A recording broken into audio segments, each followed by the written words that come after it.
Hello, everyone, and welcome to Stoked, the ultimate Star Trek online podcast. My name is Chris. My name is Jeremy. Hey there, J-Man. Hi there. So last week, it was 2 weeks ago, it was the episode where you did the engine map, Flyer Apart. Yeah. That was fun. We teased a little information about the revamp to the Stranded in Space episode where you go rescue the SS Azure. And Captain Brott. Yeah. Yeah. And we said they're going to do some sort of remastering to it, but we don't know what's going to happen. Now, we've got a ton of stuff to talk about this episode, but we wanted to get this out of the way right up front. Well, it's still fresh in our minds. Because I just played it. Yeah, and I did too last night, and you just played it literally a couple of minutes ago on the live stream. Yep. So what'd you think of the new remastered Stranded in Space episode? I approve. Yeah. I don't want to be too enthusiastic about it or excited about It's it the because right direction. It's not like a groundbreaking thing in STO, but it's really nice. So let's talk about it. So what you get when you first warp in now is you're going to see a nice flyby that sort of sets up the bad guy encounters that you're going to be experiencing. You know, that's nice. Yep. And then there's some dialogue that ensues, and don't forget, you've also got that new accolade where you can fly through the rock. Through the donut, right. And we thought what would be funnier is if instead of an accolade pop-up, what if you had a pop-up from Admiral Quinn? And Admiral Quinn said, "Do you know how much these starships cost?" That's it. That ain't a hot rod, son. Yeah. So you go through there and you beam over, just like you used to the SS Azure. But you actually begin on your own ship interior. Yep. You got to run down to your transporter room and talk to your transporter chief, get a little more information. She tells you about the radiation problems that are going on, that she's having trouble with transporter locks and things cool. like that. Yep. And then that beams you over, so you jump on your transporter pad and you go to action. Now, I've seen a lot of criticism out there already about that extra room. Yeah, I kind of felt like it was an extra step. It is, and in the grand scheme of things, worthless. But it is cool, and it is nice to just not go from some ship in space to ground. So you do feel a little more connected to your ship. The problem is, and I know there's just currently no way around it, that zoning to your transporter room, and because you zone a little slower on Tribble, for whatever reason that is, it feels like you just sit around waiting to go to this transporter room. Yeah. On holodeck, the zoning will happen a little faster. It won't be so bad. Right. But I did feel like it was an unnecessary step going down. Coming back up, I liked the use of the transporter room. Yeah, it really helped tie it, kind of bookend that ground mission very nicely. I want to give specific mention to the cutscenes of dialogue. Yeah. One of the best ones is when you're already over on the SS Azure and you're, saving the day like you do. It's kind of your style.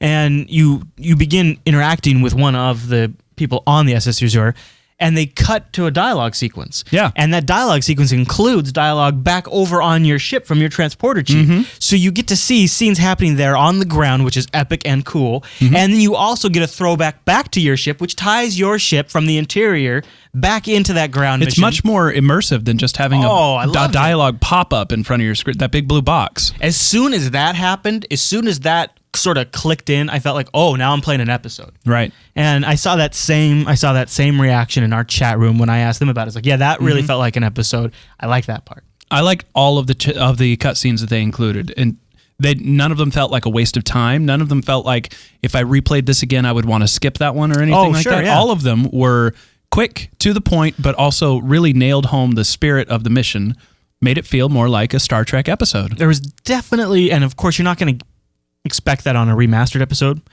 but there was definitely an opportunity for voiceover during the cutscenes. Oh, yeah. I did specifically actually really appreciate the cutscene of my captain. Yeah. It's like, oh, look at me being a boss. Yeah. Look at me owning the situation there. And then instead of just being bossed around by your boss. And exactly. And then after you have that first dialogue, from then on, it's just, you just tell people, go get on the transporter pad. It's a nice little quick little dialogue. Yeah. Did you want to mention the mechanics of that a little bit? Well, there's 3 new accolades, one for each profession: tactical, engineering, and science. The tactical is pretty straightforward. You activate a console, it does something neat. I won't spoil it. The engineer, same thing. You activate a console, it does something neat. The science accolade is actually an adaptation of the previous accolade where you'd save all the people on the ship. But in order to do it properly, you have to talk to each person and send them to the transporter pad while you're on your way into the mission. Yeah. Previously, it was possible to finish the ground map and then go back Turn off all the leaks. Yeah. Go down, talk to the captain, say your warp core is about to breach. Right. And then on your way out. Well, not even on your way out, but get brought all the way to the room and have her beam out, and then go back and rescue everybody. See, I never did it that way. I always rescued them on the way down. I found it was easier to do it. Yours is a gamer practical approach, and mine was a Star Trek captain wouldn't just leave somebody on the ground. I better rescue them. Yeah, that's absolutely true. Yeah. But my approach no longer works. Maybe that's for the better. Because apparently I'm a terrible captain. Hey, speaking of Tribble and all the stuff that's still on Tribble, there's some more stuff coming out that we got our hands on. I mean, okay, it's a little fluffy, but it is so epic fluffy. And of course, it's our background tonight, today, if you're watching this episode in video. Yeah. And it's one of the mini Earth space dock revamps that are on Tribble right now. This one happens to be the... it's the new ship requisition room. We go and it's cool because there's a galaxy ship behind us. Trying to move so you can see it. It's a really big ship. It's hard really to get out of the way.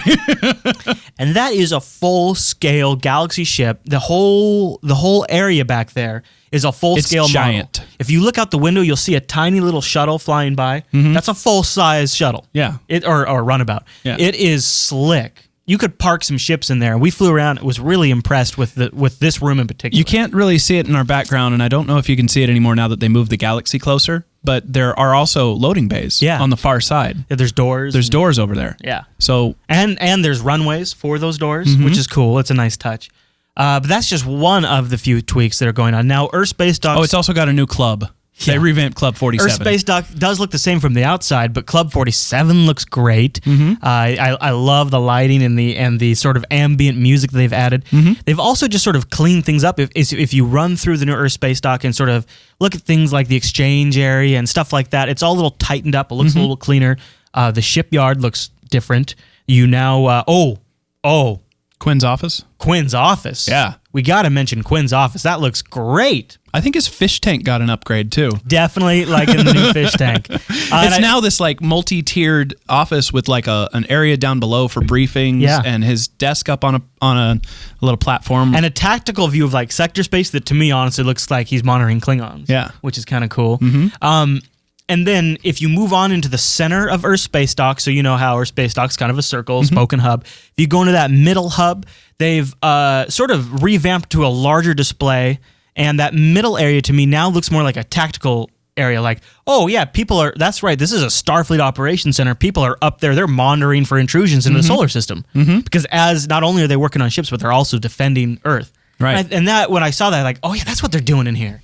So I thought that was kind of neat. So overall, they also added a sick bay over by the bridge, the place where you train and get new bridge officers. Yeah, and you got automatic sliding doors, which is cool. I like that. No, I'm really looking forward to the exterior changes, though. Yeah. I did want to mention that, once upon a time we had mentioned that I think it was either Gozer or Stahl had said that when they revamped Earth Space Dock, it would be the Klingons coming and destroying it, and they'd build a new one. Well, we've got confirmation that that's not going to happen anymore. Man. The switchover is going to happen during the 1-year anniversary, probably involving that old friend that we talked about previously. Okay. So really? That's actually not too far away. That's February, right? That starts on February 2nd. Okay. Yeah. It is coming up soon. After our next episode. Now, before we completely change gears and just get off of all of the upcoming stuff, let's talk about the Foundry. That's still on Tribble. It hasn't hit holodeck yet, but it sounds like the movement is starting to go in that direction. Yeah, as also part of the 1-year anniversary, the Storm Shade has been leading up a cause to get some Foundry missions moved from Tribble over to holodeck. Yeah. Well, I think it's 5, but now I'm hearing that there might be more than that. Oh, yeah? Yeah. Oh, chat room says it might be more? Yeah.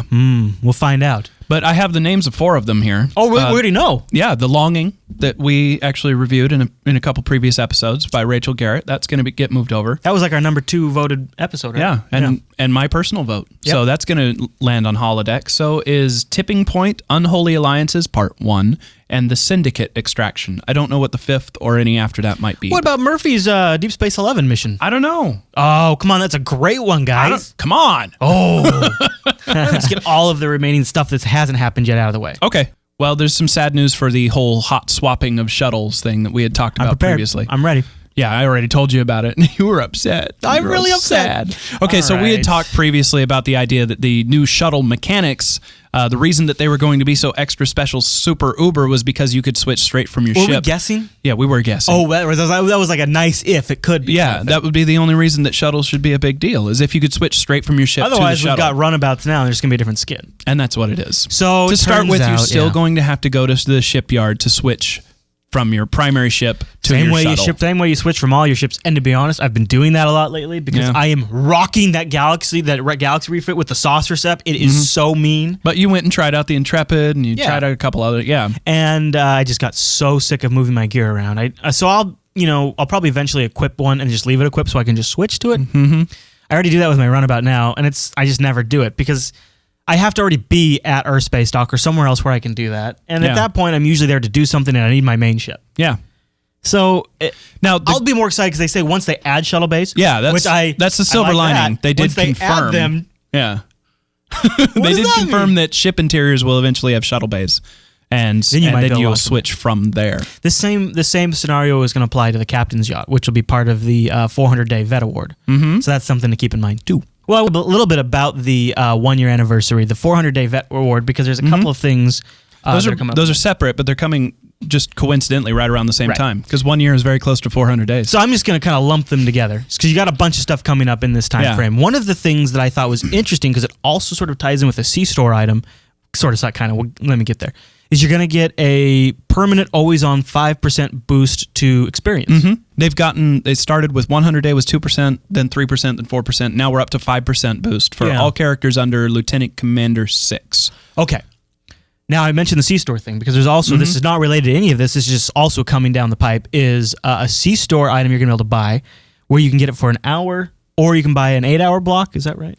So 1 or 8 hours. There's going to be a drop version of these XP boosts. That's As well. the 1 hour version. Yeah, okay. And then the one you get on the C-Store, they might sell the 1 hour version I as think well, they but do. there will be the 8 hour version on the C-Store. It sounds like, according to our instant chat room, it sounds like 1, it's going to 4, be... and 8. Yeah. Okay. And these are going to give you, from the C-Store, you're going to be able to turn on a 20% boost to XP gain. Mm-hmm. So you could, and they say they don't stack, but I don't know about the purchased one and your reward one. I would think that the veteran rewards would stack. Yeah. Yeah. So this is a really interesting turn. So it's happening right around the year point of the game. I think this is probably going to be one of the most monumental additions to the C-Store we've ever seen because I think this fundamentally alters what the C-Store now provides the game. I don't want to open this can of worms too much, but this is just the first thing that comes to mind. This type of item is very much what you would see on a free-to-play microtransaction store. And I honestly don't think that they've been that shy about it. I mean, Stahl said something in the forum. Let us know what you think of free-to-play. We're going to be watching how Champions does. Yeah. Stahl made a forum post that said, here's the things that are coming up. And the first thing on his list is a call out to Champions Online going free-to-play. So he really wants to make sure the Stowe player base is aware of that. And I think everyone at Cryptic is watching, and I think he wants us to watch. And I think they want to see how items like this in their store sell, because if things like this sell well, that could be an indication that they might be able to supplement subscriptions.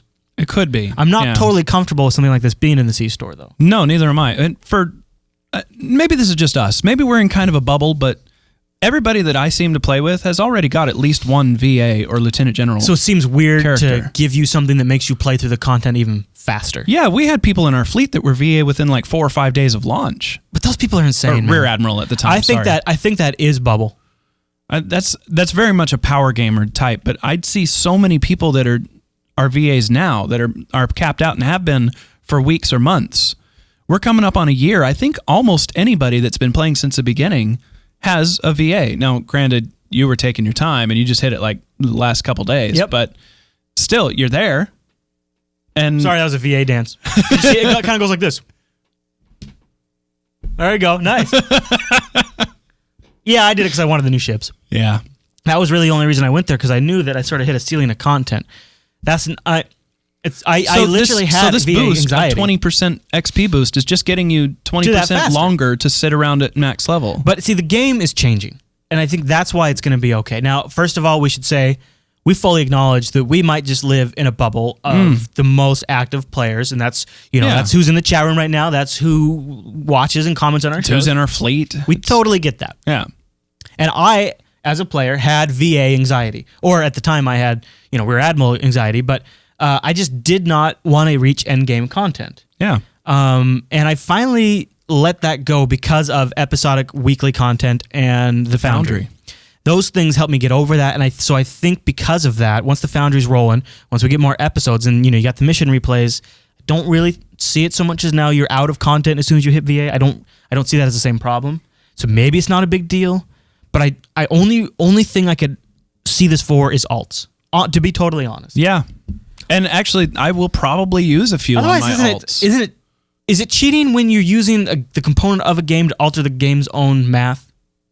I guess. If you're using a function inside the game to I think they change call the that game. min-maxing instead of cheating. Yeah. See, anything else coming up? We've got a tentative date of February 24th for the Foundry. We mentioned that. That's very tentative. Another C-Store thing is a TOS bundle pack. Oh, God, I want that. Yeah. I know that's completely non-canon with the current timeline and everything. But this one has... It's 2409. We shouldn't be using TOS stuff, but... Jeremy, let me tell you something.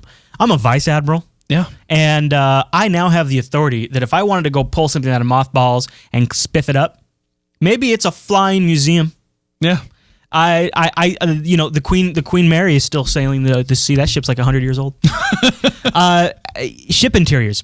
Ship interiors is part of this pack. How am I not going? A ship interior pack. This is I want. Well, not only that. Okay. Do we have any screenshots or anything of this? No, but it's the original series, so it's probably going to look very similar to one of that Davidian mission. Yeah, from the Deflector Station. Drazana. That's what it was. Oh, see, it's handy having them. They're all like, guys. This way we don't have to have our own brain. Yeah. We've got an internet Look brain. at them. They're so mad at us, too. There's so many of them calling it out. So you did see some of that in the time travel episode. Maybe you'll now see that in your ship interior. But the other cool thing about this is that it opens a whole new door for a whole new type of thing to obtain. Ship interior packs. Maybe those could be new layouts. Maybe those could be new rooms. You know how everybody in Starfleet has the exact same lounge right now? Well, what if you wanted yours to be more like a poker lounge? Where it was dark, dimly lit, and just like 2 or 3 poker tables. Could there be even an option to have smoke? Sure. Why not? I like that. I think that would be a fun way to be able to, if you could get them in-game as well, that would be the ultimate win. Yeah. All right. Now, we've got a pretty epic math segment coming up. Is there anything you want to cover before we jump over to that? Well, actually, yes, because this upcoming math segment is all about the Aegis and Borg sets. Yeah. And there have been some recent changes to the way that one of the Aegis bonuses work. Yeah.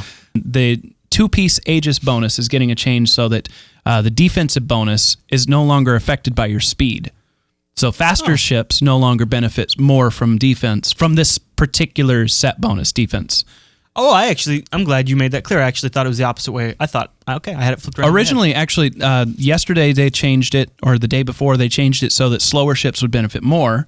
They got a bunch of negative feedback on that, and they made it a flat bonus across the board. And this is just on Tribble so far. Yes. So and this will be coming in January 27th. Yep. There's planned to be a holodeck patch where this and the space balancing we mentioned last week, the Earth Space Dock revamp, and the new font, all of that will be coming on January 27th. Yeah. So that is one tweak, but your math, that doesn't really affect your math segment that much. It does a little bit. Just a tiny. Just if you don't know. But now you know. Now you know. All right, J-Man, let's get math.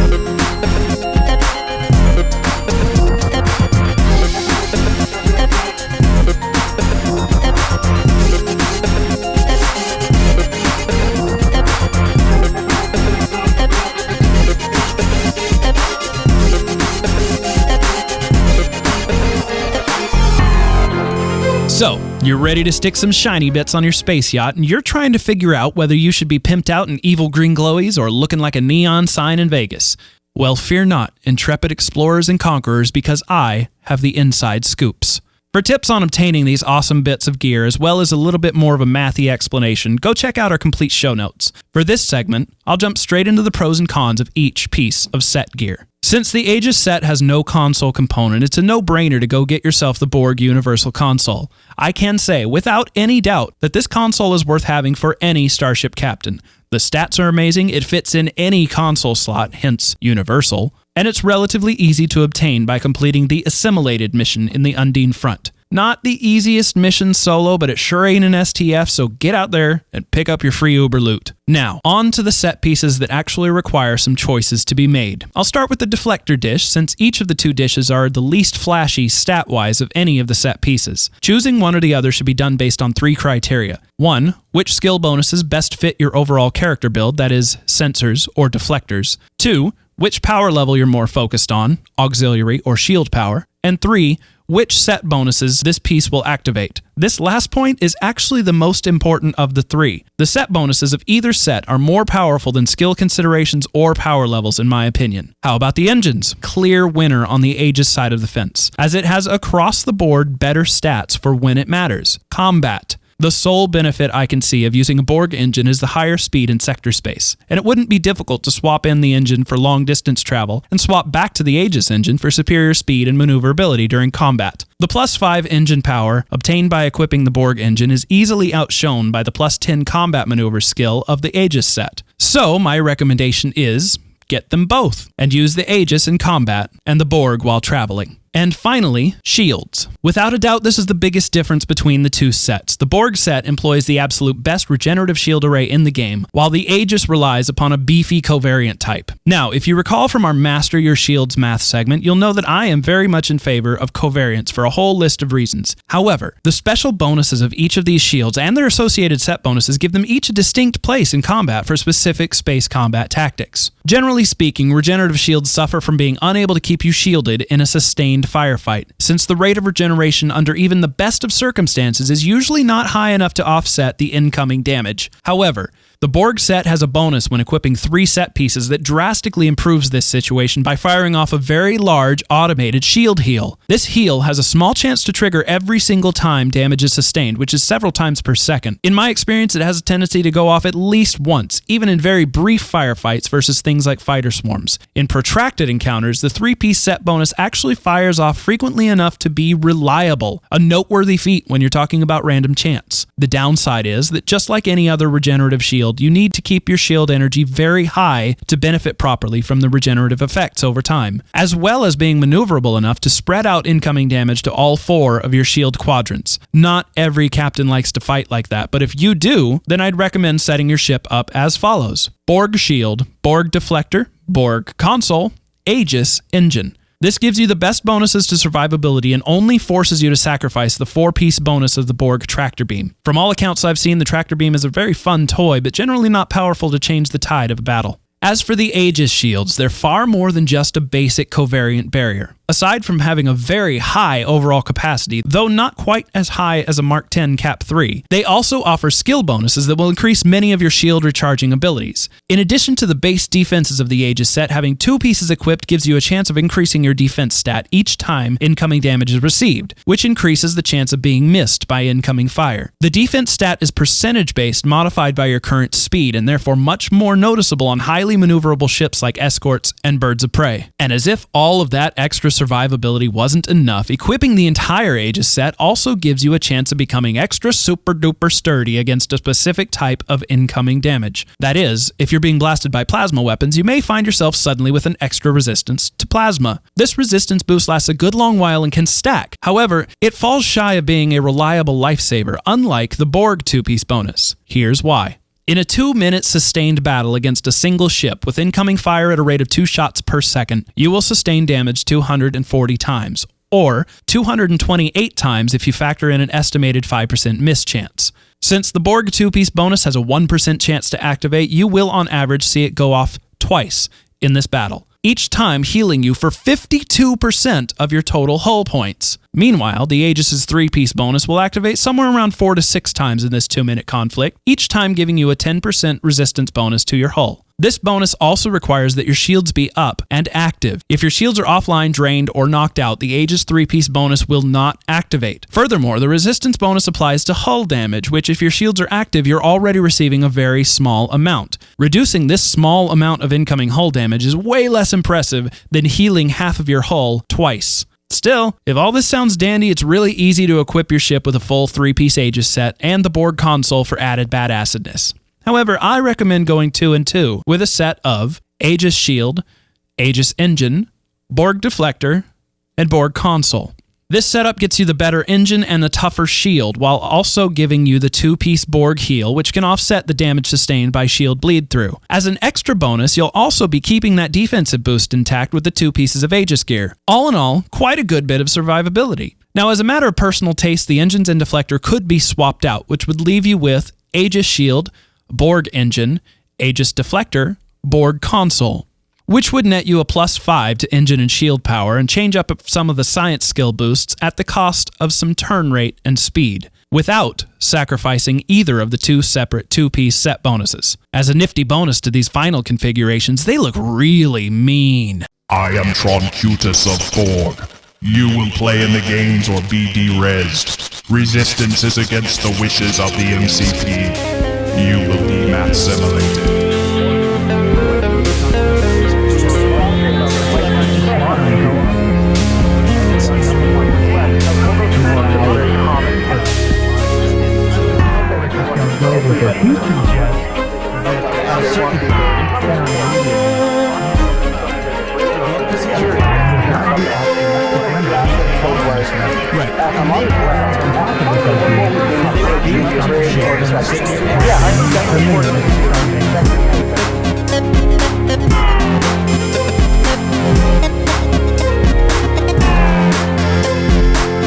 Welcome to the community feedback segment. A couple of weeks ago, we asked you your ideas to create the ultimate STO community portal.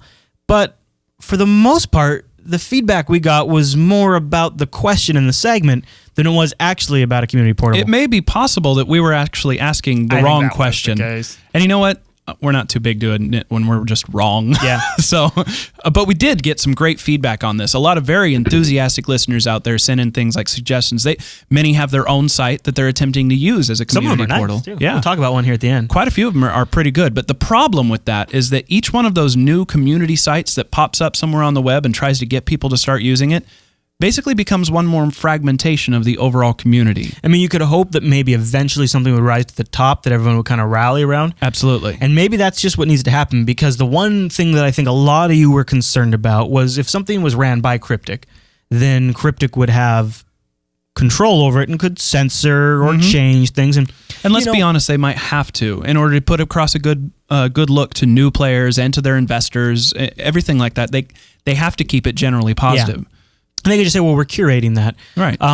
Really, we didn't mean to imply that Cryptic, because, we can't call up Cryptic and be like, hey, David, could you, hey, Darren, could you get on this idea that we came up with on STOked? I mean, that's not going to happen. No. Where Cryptic kind of got worked into this whole thing is what we truly need. And we got emailed, somebody just sent an email like a couple of minutes ago.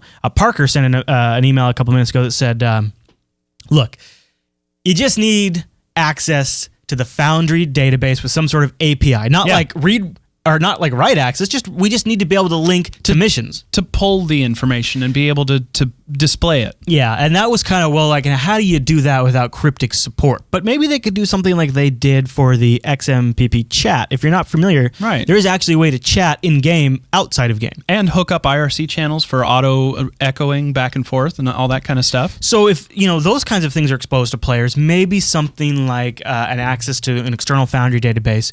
What would be awesome is if we could just link folks, and then when you click that link, your character gets that mission in game. Yeah, but that would probably require some further engine plugins and everything. I think there's smart guys out there that can make it happen.